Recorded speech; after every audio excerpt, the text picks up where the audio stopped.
finalmente de las actividades, de cómo ayudamos a que nuestro organismo también esté preparado ante una eventual enfermedad por la COVID u otras. Por eso vamos a hablar con el licenciado Antonio Castillo Carreta, decano nacional del Colegio de Nutricionistas del Perú, a quien ya tenemos en pantalla, para poder preguntarle, ¿no?, respecto a la situación de riesgo en el que viven los peruanos. Sedentarismo, cada 4 de 5 personas en el país, ¿verdad?, viven de forma sedentaria. Señor Castillo. ¿Qué tal? Buenas tardes. ¿Se me escucha bien? Sí, la escucho muy bien. Buenas tardes.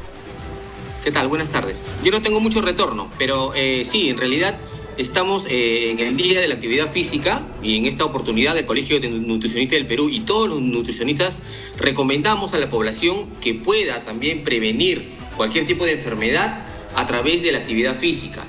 Deben realizar por lo menos 30 minutos de actividad física moderada, por lo menos 3 veces al día, ¿no? Controlar el peso y comer de una manera saludable. Nos hemos podido dar cuenta que en esta coyuntura, lamentablemente, esta pandemia ha atacado principalmente a personas que tienen factores de riesgo, personas con sobrepeso, con obesidad o con algunas enfermedades colaterales como la diabetes, la hipertensión, etc. Entonces tenemos que tomar cartas en el asunto para poder de alguna forma mantener un peso adecuado, hacer actividad física y evitar el sedentarismo. Ahora que estamos confinados en nuestras casas principalmente, evitar que los niños, los adultos mayores o las personas también adultas estén sedentarios, sentados o echados viendo de repente películas, ¿no?, o entreteniéndose en la televisión, y a tener un poco de movimientos o juegos lúdicos de repente con los hijos para poder estar en movimiento y no estar sedentarios. La OMS recomienda principalmente realizar actividad física, como ya lo mencioné, 30 minutos todos los días, y también consumir una alimentación balanceada, consumiendo pues frutas y verduras y tomando agua para poder hidratarse. ¿Cuánto se ha agravado las condiciones, ¿verdad?, de estas prácticas que son importantes para mantener la salud en este más de 12 meses ya de la pandemia en el país, por lo menos, ¿no? Antes, por ejemplo, los niños o quienes iban a estudiar por lo menos caminaban quizás al paradero, de pronto dentro del salón de clases, o mejor dicho, del ámbito del lugar donde uno estudiaba. También las personas que iban a trabajar, las mismas prácticas, pero ahora la mayoría de actividades son en casa. Incluso hay más facilidad, o algunos practican más el hecho de no cocinar y pedir un delivery, y no te garantiza siempre la comida rápida, que hay una dieta balanceada, que hayan ensaladas, que hayan frutas, que hayan refrescos naturales. Entonces, esta situación de cada 4 de 5 peruanos que vivan de forma sedentaria puede haberse agravado en este año de pandemia. Correcto, Fátima, has tocado un tema muy importante. Justamente al habernos encontrado la pandemia en una situación muy vulnerable, tanto en el aspecto de salud, económico y social, obviamente las personas tratan de alguna forma de adaptarse a la situación.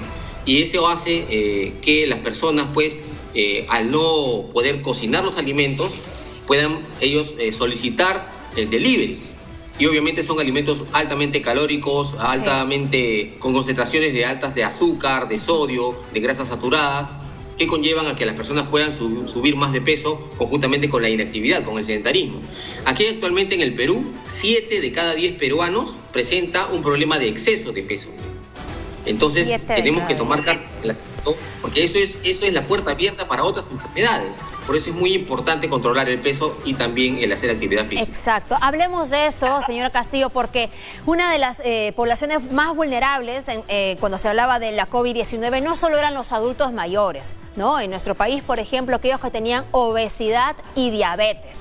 Ellos eran las personas que además ocupaban los mayores porcentajes en la lista de fallecidos, o los primeros puestos, por decirlo de alguna forma, que resultaba muy grave. Ahora hemos hablado del sedentarismo, un año donde finalmente la gente ha estado más en casa, algunos han pedido más delivery que en otras ocasiones y no han garantizado una dieta adecuada, menos el ejercicio, quienes estaban acostumbrados de pronto a ir al gimnasio o, ya lo dije, a caminar solamente algunas cuadras para ir al paradero. Entonces, con toda esta situación, es bueno, ¿no?, es relevante enlazar por qué el sedentarismo agrava la condición ante un eventual contagio. ¿Cuáles son los nexos entre la obesidad y no tener un cuerpo fuerte para la COVID-19, para afrontar esta infección?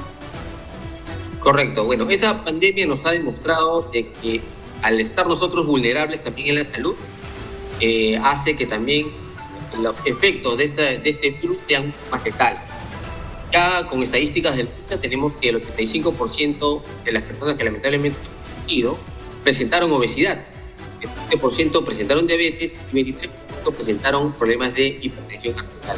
Entonces está correctamente relacionado en los efectos de esta pandemia, de este coronavirus, con la presencia de enfermedades crónicas no transmisibles, como ya te mencioné, que son la diabetes, la hipertensión. Sí. Entonces es importante que las personas puedan de alguna forma controlar un poco la alimentación y aumentar un poco de la actividad física, ¿no? En esta semana de la actividad física recomendamos a las personas, como ya te mencioné, el hecho de no necesariamente ir al gimnasio, sino de repente hacer algún tipo de movimiento adicional a lo que ellos ya actualmente hacen. De repente subir y bajar escaleras, de repente caminar un paradero más del establecido, hacer juegos en la casa, sacar a pasear a la mascota, ¿no? Obviamente respetando las directivas de las autoridades, pero hay otro tipo de actividades que se pueden hacer para poder controlar el peso, ¿no? Obviamente siguiendo las reglas del distanciamiento social, el uso de mascarilla, de protector facial y lavado de manos.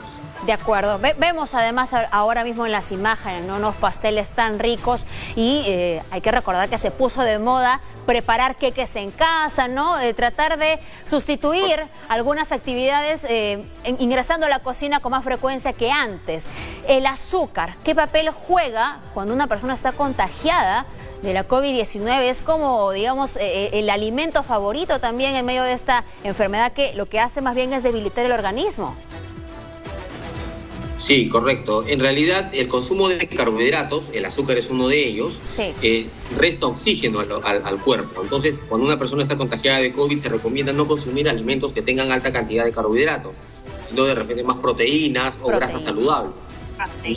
Entonces, las proteínas las encontramos obviamente en alimentos de origen animal, ¿no? Hablamos de leche, huevos, todos los tipos de carne, ¿no? Y las grasas naturales podemos encontrarlas de repente en la yema de huevo, en el aceite vegetal, en el aceite de oliva también, en la palta, ¿no?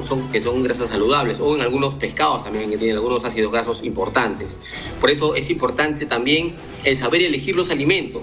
Y es importante también ahí el rol del nutricionista, ¿no? En esta pandemia los nutricionistas han tenido un rol importante, porque nos hemos dado cuenta que está relacionada esta pandemia con muchos factores de riesgo relacionados a la nutrición. Sí. Si nuestro sistema inmunológico está mal, está depletado, obviamente nos va a atacar mucho, con mayor fuerza esta pandemia. Ahora, el sistema inmunológico no solamente es la alimentación, también es tu entorno, ¿no? ¿En qué tipo de ambiente estás? Si estás rodeado de smog, si tomas, si fumas, si te desvelas. Entonces, todo está relacionado para poder nosotros encaminar un estilo de vida saludable y hábitos saludables también. Exacto, o sea, un cuerpo sano va a tolerar mucho mejor la enfermedad o tiene más probabilidades de superarla. Pero cuando hablamos de una vida sana, cuando hablamos de retirar el exceso de azúcar en la dieta, las gaseosas y otros, suena también como que una película de terror casi para las personas que suelen consumir esos alimentos. Lo que se tiene que entender es que hay algunas pautas importantes a seguir para ir ayudando a que la dieta sea más balanceada. Y sería importante, señor Castillo, que usted nos precise cuáles son, ¿no? Porque de un día para el otro tampoco se puede cambiar la alimentación. Finalmente hay gente que lo intenta, pero a la semana cae porque no está acostumbrado pues a comer de esta forma. Entonces, ¿cuáles son estas pautas que podemos seguir para poco a poco ir mejorando nuestra alimentación? Correcto. La idea no es dejar de comer todas esas cosas de golpe. Obviamente es un proceso. Nosotros tenemos que saber que podemos comer de todo en realidad, pero tenemos que comer porcionado. Exacto. Cada cosa tiene una porción adecuada. Si yo me tomo medio vaso de gaseosa, no me va a hacer nada, pero si me tomo 3 gaseosas o 4 gaseosas al día, obviamente estoy inyectándome azúcar directamente al cuerpo. Entonces yo me puedo tomar una licencia de tomar de repente un pequeño refresco, ¿no? O tener la opción también de poder cambiarlo por un jugo de frutas o un refresco o una infusión. El proceso es paulatino, por eso los nutricionistas lo que hacen es evaluar a la persona previamente, saber sus gustos y preferencias y en función a eso equilibrar una dieta adecuada y personalizada para que las personas puedan poco a poco ir dejando los hábitos nocivos o alimentos nocivos y ir incluyendo alimentos saludables dentro de su alimentación para que puedan cambiar sus estilos de vida y esos alimentos favorezcan a la nutrición del cuerpo y a la vez se manifiesten con un sistema inmunológico mejorado, con una mejor piel, con un mejor mejor cabello, todo, ¿no? con mayor fuerza, con mayor vitalidad. No es por moda, no es para verte bien en la foto, es para vivir bien, para estar más tranquilo. Entonces, eso es lo importante. Poco a poco ir mejorando, no va a ser de golpe, pero hay que empezar algún día, sobre todo en esas circunstancias tan difíciles que vivimos, licenciado Castillo. Muchas gracias por su tiempo, gracias por las pautas. Bien, muchas gracias. Vamos a continuar.